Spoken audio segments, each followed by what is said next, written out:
Good day everyone, this is Mrs. Mariel Joy Flores and today let's learn resistor color coding and decoding. Ano nga ba ang resistor? Ang resistor ay isang electronic component na ginagamit upang limitahan o kontrolin ang daloy ng kuryente sa isang circuit. Karaniwang gawa ito sa material na may mataas na resistensya na nagiging sanhi ng pagbawas ng voltahe o pagkontrol ng kasalukuyang dumadaloy dito. Alam mo ba kung ano ang gamit ng isang resistor? Una, binabawasan nito ang daloy ng kuryente sa isang bahagi ng circuit. Pangalawa, tinutulungan ng resistor na hindi masira ang mga sensitibong bahagi ng circuit dahil sa labis na kasalukuyang pagdaloy ng kuryente. Pangatlo, gamit ang resistor ay maaari mong makuha ang nais na voltahe para sa ibang mga bahagi ng circuit. Pang-apat, ginagamit sa mga audio at iba pang signal circuits upang manipulahin ang lakas o kalidad ng signal.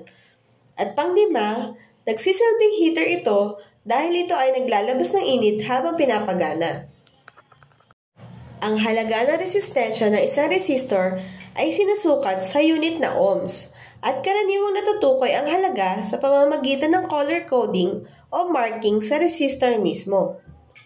Tignan naman natin ang itsura ng resistor. Ang resistor ay may nakalimbag na iba't ibang kulay na sumisimbolo sa halaga nito. Ang mga kulay na ito ay tinatawag na band. Maaaring 6, 5 at 4 na band ang meron sa isang resistor. Ano ang ibig sabihin ng mga band? Sa 6 na band, ang huling kulay ay sumisimbolo ng temperature. Sa 5 at 4 na band naman, ang panghuling kulay ay sumisimbolo ng tolerance.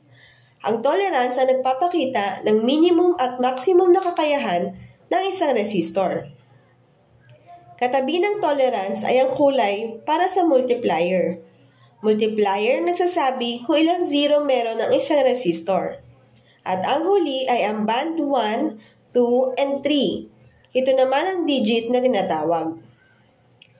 Ano nga bang basihan ng mga kulay na ito? Ito ang resistor color coding chart. Dito natin makikita ang may equivalent o kahulugan ng mga kulay na mayroon ng isang resistor. Ito ang basihan para sa first, second, and third band. Ito naman ang para sa multiplier. Ito ay para sa tolerance. At ang huli ay para sa temperature. Ngayon na alam na ninyo ang kahulugan ng bawat band, alamin naman natin kung paano mag-color encoding. Subukan natin sa 4-band resistor na may kulay na green, blue, orange, and gold. Tandaan, dahil 4 lamang ang band, wala itong temperature. Ang dalawang huling kulay ay para sa multiplier at tolerance. Umpisahan natin sa kaliwa. Ang kulay green ay pang-5 sa mga kulay. At ang blue ay pang-6. Isulat lamang natin ito sa ibaba ng mga kulay. Ang pangatlong kulay ay orange at ito ay pangatlo sa listahan ng mga kulay kung kaya 3 zero ang ilalagay ko dito. Base sa chart, ang gold ay may tolerance na 5%. Ang nakuha nating value ng resistor ay 56,000 plus minus 5% o 56k ohms. Tingnan natin ang susunod na halimbawa. Ngayon naman, subukan natin ang 5-band resistor na may kulay na yellow, green, violet, brown, at silver. Umpisahan natin muli sa kaliwa. Yellow ay pang-4, green ay pang-5, at violet ay pang-7. Muli, isulat lamang natin ito sa ilalim ng bawat kulay. Ang huling dalawang kulay ay para sa multiplier at tolerance.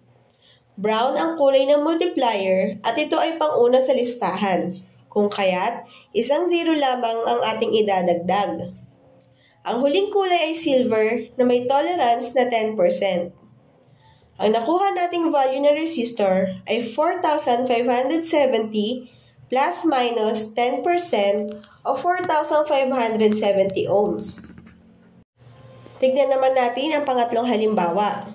Ito naman ang 6-band resistor na may kulay na orange, black, gray, red, brown, and red. Muli, magbase tayo sa resistor chart. Orange, 3rd digit. Black, 0 digit. Gray, 8 digit.